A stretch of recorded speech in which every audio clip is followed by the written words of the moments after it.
اگر آپ کو میری یہ ویڈیو پسند آئے تو like, comment and share, subscribe کرنا مت بھولیے۔ اس کے علاوہ اس قصے کو غلط اور جھوٹا ثابت کرنے کے لیے یہی کافی ہے کہ ہارون رشید کی بہن عباسہ کے 3 نکاح ہوئے۔ اس کا پہلا نکاح محمد بن سلیمان سے ہوا۔ اس وقت عباسہ کی عمر 17 برس کی تھی۔ اسے ہارون رشید نے بصرہ بحرین و عمائدین ایاز ہوا اور فارس کا والی مقرر کیا تھا۔ یہ بصرہ ہی میں انتقال کر گیا اور عباسہ سے اس کی کوئی اولاد نہ تھی۔ اس کے بعد ہارون رشید نے عباسہ کا نکاح اپنے ایک عموزاد ابراہیم بن صالحہ سے کر دیا تھا اور ہارون رشید کی طرف سے وہ مصر کا والی تھا اور وہیں اس نے وفات پائی۔ اس کی وفات کے بعد عباسہ کا تیسرا نکاح محمد بن علی بن داؤد سے ہوا، لیکن بدقسمتی سے عباسہ کا تیسرا شوہر بھی فوت ہو گیا۔ اس کے بعد عباسہ کی عمر ڈل گئی۔ بہرحال اس کے باوجود ایک شخص عیسیٰ بن جعفر نے عباسہ سے نکاح کرنا چاہا، لیکن شاعر ابو نواس نے اس عباسہ سے متعلق چند اشعار کہے۔ وہ اشعار سن کر عیسیٰ بن جعفر نے عباسہ کے ساتھ نکاح کرنے کا ارادہ بدل دیا۔ ان اشعار کا مطلب یہ تھا کہ عباسہ سے نکاح کرنا اور مرنا دونوں ایک ہی معنی تھے۔ اس ابو نواس نے ہارون رشید کو مخاطب کرتے ہوئے یہ بھی کہا تھا کہ اگر آپ کا کوئی دشمن ہو اور اس کو آپ قتل کرنا چاہتے ہو تو اسے ہرگز تلوار سے قتل کرنے کی ضرورت نہیں ہے، بلکہ عباسہ سے اس کا نکاح کر دیجئے، وہ خود ہی مر جائے گا۔ بہرحال یہ ایک حقیقت ہے کہ عباسہ سے جعفر کا کوئی تعلق نہیں تھا۔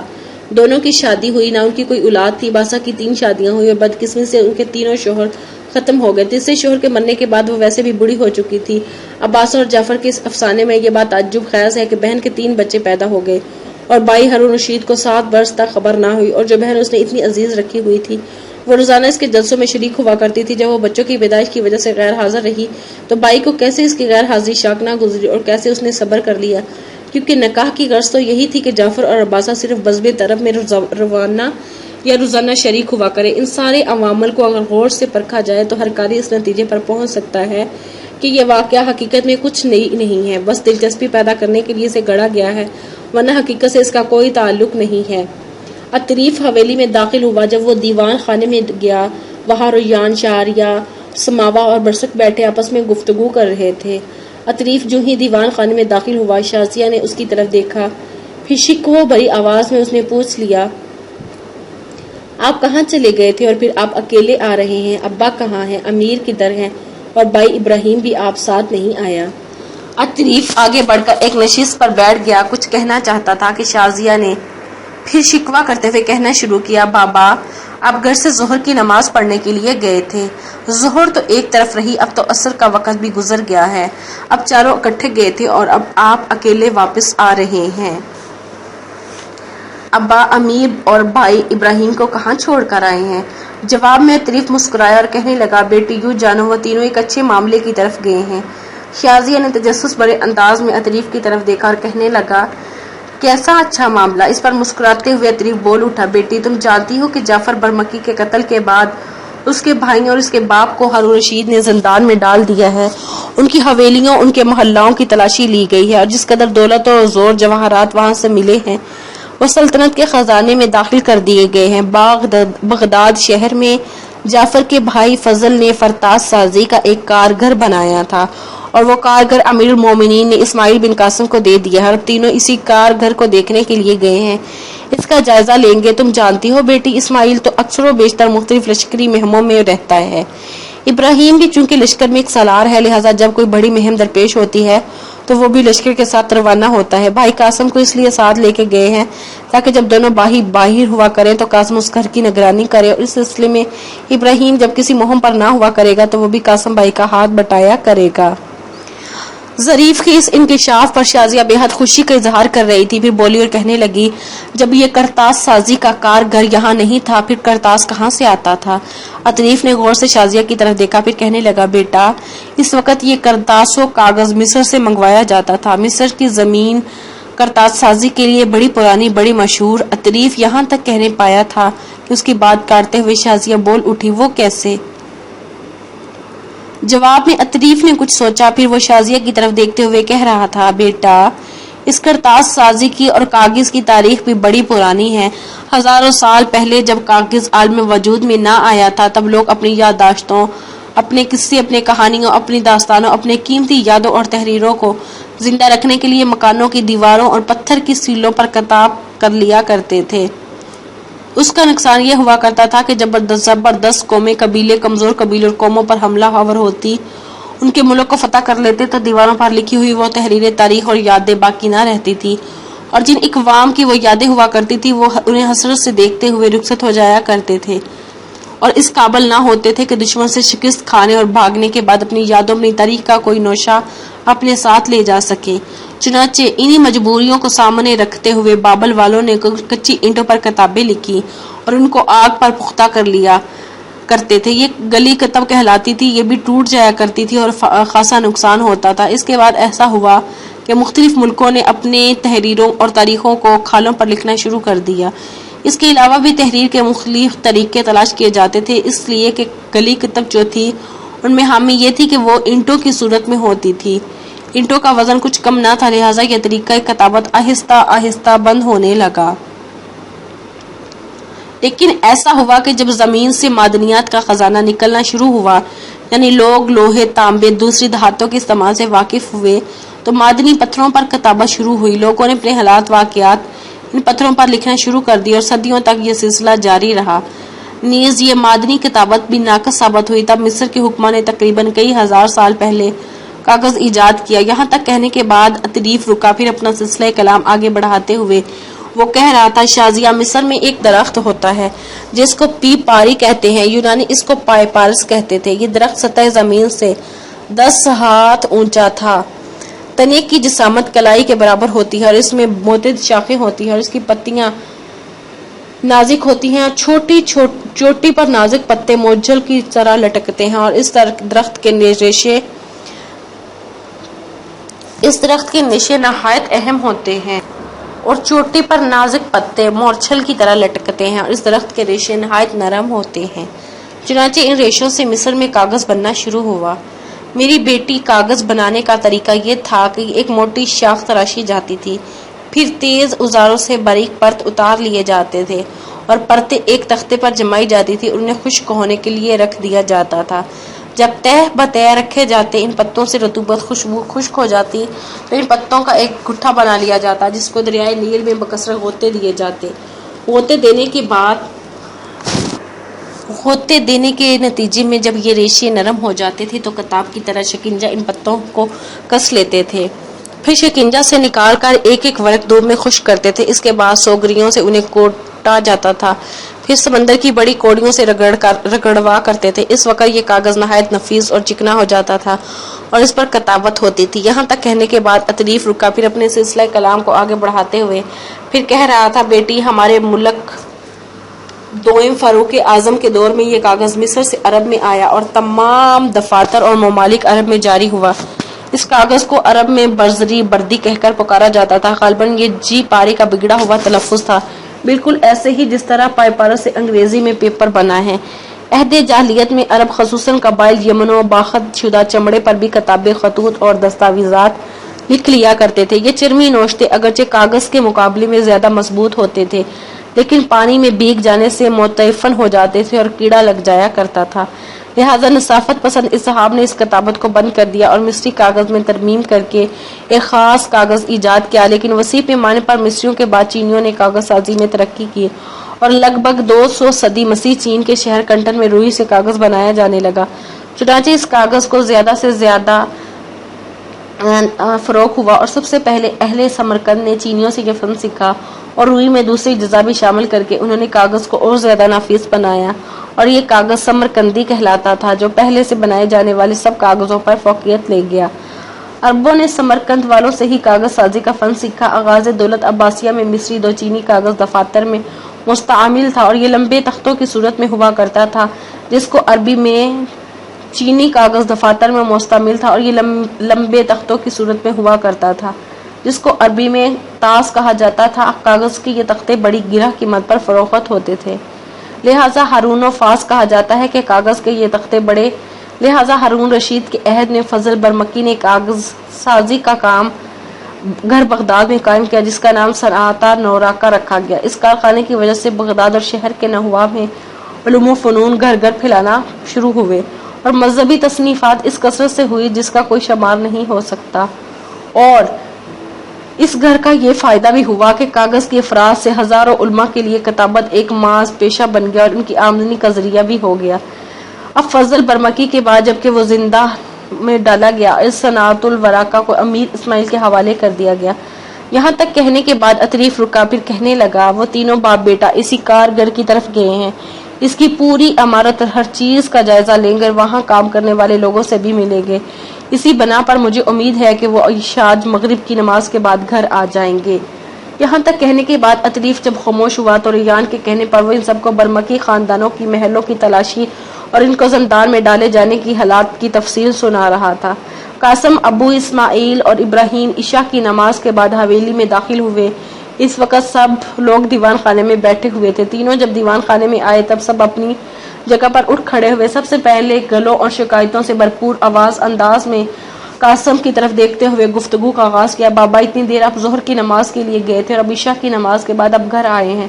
قاسم نے ایک لمبا سانس لیا اور جواب طلب انداز میں عطریف کی طرف دیکھا اور عطریف کہنے لگا، بھائی میری طرف گھورنے کے انداز میں نہ دیکھیں، میں سب کو تفصیل بتا چکا ہوں۔ ظہر کی نماز پڑھنے کے بعد آپ تینوں باپ بیٹا کہاں گئے تھے؟ بہرحال آپ پہلے بھی آ جاتے، تب بھی شازیہ کو شکوہ تو کرنا ہی تھا، اس لیے کہ اسماعیل کا باہر رہنا تو شازیہ کو گرا گزرتا ہے۔ یہ نہ صرف ایک دوسرے سے منسوب ہو چکے ہیں بلکہ ایک دوسرے کو انتہا درجہ سے پسند بھی کرتے ہیں، لہٰذا شازیہ کو گلا شکوہ تو کرنا ہی ہے۔ شازیہ شرما اور لجا سی گئی، خاموش رہی، کچھ نہ بولی۔ اس موقع پر سماوا اپنی جگہ پر اٹھ کھڑی ہوئی قاسم کی طرف دیکھتے ہوئے کہنے لگی، بابا، شازیہ بہن کو تو آپ کا انتظار ہی تھا، اور جہاں تک بابا عطریف کا خیال ہے، بھائی اسماعیل کا گھر سے باہر رہنا بہن شازیہ کو گرا گزرتا ہے تو ایسا ہونا چاہیے، یہ ایک حقیقت ہے۔ لیکن بابا، مجھے آپ کا بڑی بے چینی سے انتظار تھا، میں ایک انتہائی اہم موضوع پر آپ سے علیحدگی میں گفتگو کرنا چاہتی ہوں، آپ پہلے میرے ساتھ باہر آئیں۔ سماوا کی اس گفتگو سے سارے فکر مند اور پریشان سے ہو گئے تھے۔ شازیہ خود عجیب سے انداز میں اس کی طرف دیکھ رہی تھی۔ اس موقع پر اسماعیل نے سماوا کو مخاطب کیا، کہنے لگا، سماوا میری بہن بھوک لگی ہے، پہلے کھانا تو کھا لینے دو۔ اس پر سماوا کھڑی رہی، کہنے لگی، میں زیادہ دیر نہیں لگاؤں گی، جس معاملہ پر میں گفتگو کرنا چاہتی ہوں وہ بڑا اہم ہے، بابا آپ میرے ساتھ باہر آئیں۔ قاسم نے اس موقع پر وہاں بیٹھے سب لوگوں پر ایک نگاہ ڈالی، پھر اپنی جگہ سے اٹھ کر سماوا کا ہاتھ پکڑا اور دیوان خانے سے باہر نکل گیا۔ سماوا اسے ساتھ والے کمرے میں لے گئی، دونوں باپ بیٹی اپنے سامنے بیٹھ گئے۔ پھر قاسم نے اسے مخاطب کیا، میری بیٹی کوئی خیر کی خبر سنانا، ہم تینوں کی موجودگی میں گھر میں کوئی جھگڑا فساد تو نہیں ہوا؟ شازیہ نے تو تمہیں کچھ نہیں کہا، ریان سے تو تمہاری تکرار نہیں ہو گئی؟ کیا برسک کے ساتھ تو تیری لڑائی نہیں ہوئی؟ بیٹے دیکھ، اگر کوئی ایسا معاملہ ہوا ہے تو اب ہم سب گھر کے افراد ہیں، ہمیں تحمل، صبر اور برداشت سے کام لینا ہوگا۔ میری بیٹی، میں چاہتا ہوں کہ ہم سب اکٹھے رہیں اور گھر کا ماحول خراب نہ ہو، اتفاق، تعاون اور یکجہتی رہے۔ جب تک قاسم بولتا رہے سماوا مسکراتی رہی۔ جب وہ خاموش ہوا تب کہا لگاتے ہوئے کہنے لگی، بابا ایسی کوئی بات نہیں ہے، میری طرف سے آپ کو کوئی شکایت نہیں ہوگی، میں تو ایک دوسرے موضوع پر گفتگو کرنا چاہتی ہوں۔ سماوا رکی، پھر کچھ سوچا، پھر سلسلہ کلام آگے بڑھاتے ہوئے وہ کہہ رہی تھی، بابا آپ جانتے ہیں اس حویلی کے سارے کمروں اور ان کے اندر سامان اور دوسری اشیاء کی چابیاں میرے پاس ہیں۔ بابا ایسا اس لیے کہ میری ماں نہیں ہے، آپ نے یہ چابیاں پہلے ریان کو دی تھی، لیکن ریان نے بے پناہ شفقت اور محبت کا اظہار کرتے ہوئے چابیاں مجھے دے دی تھی اور کہا تھا میں ہر چیز کا خیال رکھوں۔ بابا اب اس گھر میں شازیہ ہے، گو ابھی وہ مستقل ہمارے گھر میں نہیں آئی، گو ابھی اس کے بھائی کے ساتھ نہیں ہوئی، وہ کبھی ہمارے ہاں رہ لیتی ہے اور کبھی بابا عطریف کے ہاں، میں جا کے سو رہتی ہوں، اور بابا جبکہ وہ بھائی سے منسوب ہو چکی ہے تو اس لحاظ سے میری بہن ہے، بڑی بہن کی حیثیت سے وہ ماں کا درجہ رکھتی ہے، اور میں چاہتی ہوں کہ اس گھر کی ساری چابیاں جو آپ نے مجھے دے رکھی ہیں وہ اپنے ہاتھ سے شازیہ کو دے دیں، اس گھر کو سنبھالنے، ہر چیز کی نگرانی اور نگہداشت کرے۔ بابا کل کو بھی اس نے ہی یہ سارے کام کرنے ہیں۔ سماوا جب خاموش ہوئی تب بے پناہ شفقت کا اظہار کرتے ہوئے کہنے لگا، سماوا میری بیٹی جو کچھ تم کہہ رہی ہو میں اس سے اتفاق کرتا ہوں، مجھے اس سلسلہ میں اعتراض بھی کوئی نہیں، لیکن بیٹی اس سلسلے میں پہلے شازیہ، ابراہیم، قاسم اور ریان عطریف سے مشورہ کر لینا چاہیے۔ کیا تم نے اس موضوع پر پہلے شازیہ سے بات کی ہے اور وہ اس پر آمادہ ہے؟ سماوا نے غور سے قاسم کی طرف دیکھا، پھر کہنے لگی، نہیں بابا اس موضوع پر میں نے بہن سے بات تو نہیں کی، میں چاہتی تھی کہ پہلے اس موضوع پر آپ سے گفتگو کروں، اس کے بعد اب اس کا اظہار شازیہ سے کروں گی۔ قاسم اپنی جگہ پر اٹھ کھڑا ہوا اور کہنے لگا، بیٹی اس موضوع پر سب سے پہلے مشورہ کرنا چاہیے تھا، پھر جو فیصلہ ہو اس پر عمل کیا جائے۔ آؤ آپس دیوان خانے میں چلتے ہیں، جو کچھ تم نے کہا ہے اس کا اظہار سب پر کرتے ہیں، اب مل کر جو فیصلہ کریں گے میری بیٹی وہی آخری ہوگا اور تمہیں بھی تسلیم کرنا پڑے گا۔ اس پر رضامندی کا اظہار کر دیا، پھر دونوں باپ بیٹی اس کمرے سے نکل کر دیوان خانے میں داخل ہو گئے۔ جب دونوں اپنی نشستوں پر آ کر بیٹھ گئے تب دونوں باپ بیٹی نے باہر جا کر اس کی تفصیل قاسم نے سب سے کہہ دی تھی۔ قاسم جب تفصیل کہہ چکا تو سب سے پہلے اس نے اسماعیل کی طرف دیکھا، کہنے لگا، اسماعیل میرے بیٹے، سب سے پہلے تم اس سلسلے میں اپنے خیالات کا اظہار کرتے ہو۔ اسماعیل نے ایک نگاہ بڑے غور اور انہماک سے شازیہ پر ڈالی، پھر اپنے باپ قاسم کی طرف دیکھتے ہوئے کہنے لگی، بابا میں سمجھتا ہوں اس سلسلے میں مجھے بولنے کا کوئی حق نہیں ہے۔ جو تفصیل آپ نے کہی ہے پہلے اس کا رد عمل شازیہ سے جاننے کی کوشش کریں، وہ کیا کہتی ہے۔ جواب میں سوالیہ انداز میں جب قاسم نے شازیہ کی طرف دیکھا تب شازیہ دھیمے لہجے میں بول اٹھی، بابا میں سمجھتی ہوں فی الحال ایسا کرنے کی ضرورت نہیں ہے، چابیاں سماوا کے پاس ہی رہیں گی۔ ویسے بھی آپ جانتے ہیں گھر کے سب کام کاج سنبھال چکی ہوں، حویلی کی ہر چیز کی مجھے خبر ہے، کہاں پڑی ہوئی ہے، کس کمرے میں کیا ہے وہ بھی میں جانتی ہوں۔ چھوٹی بہن سماوا کے ساتھ گھر کے سب کام کاج بھی کرنے لگی ہوں، لیکن بابا چابیاں سماوا کے پاس ہی رہیں گی اس وقت تک جب تک اس کی شادی نہیں ہو جاتی۔ یہ ابھی بچی ہے بابا، جب میری شادی ہو جائے گی تب بھی چابیاں سماوا کے پاس ہی رہیں گی۔ مجھے جو بھی چیز چاہیے ہوگی میں اسی سے مانگوں گی جب تک اس کی شادی نہیں ہو جاتی۔ اس وقت میں نہیں چاہوں گی کہ یہ کوئی چیز مجھ سے مانگ کے لے، میں اس سے اس گھر میں بالکل خود مختارانہ حیثیت دینا چاہتی ہوں۔ بابا میرا ایک ہی بھائی برسک ہے، کوئی دوسرا بھائی یا بہن نہیں ہے، لہٰذا سماوا مجھے اپنی جان سے بھی زیادہ عزیز ہے۔ اگر آپ کو میری خوشی ندی منظور ہے تو پھر میں نے جو کچھ کہا ہے ایسا ہی کیجیے۔ سماوا کو بھی اگر مجھ سے تھوڑی سی محبت ہے تو پھر یہ اس سلسلہ میں کوئی بحث کوئی حجت نہیں کرے گی، بلکہ حسب سابق حویلی کی ساری چابیاں اپنے پاس رکھتے ہوئے اطمینان محسوس کرے گی۔